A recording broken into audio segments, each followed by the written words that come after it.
तुम्ही कुठल्या तालुक्यातून आला होता? मी चंद्रकांत जाधव, हा. डोळेगाव, हो तालुका बार्शी हो या गावावरून आलो. हा.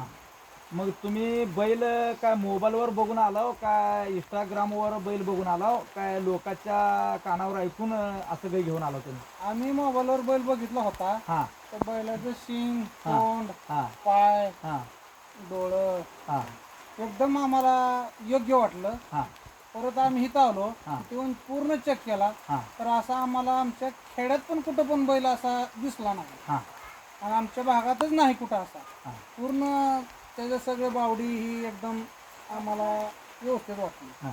म्हणून आम्ही गाय घेऊन इथं आलो. हा. तुम्ही ह्या गाई ह्या बैला ती पैदास कुठून केली? हे बैल ह्याचं बाप सिद्धापुरात होतं, हा. नाना बिराजदार म्हणून. ते बैल वारला आता 2 वर्ष झालं बैल मरून. ह्याचा आई सलगरी खाणीतलं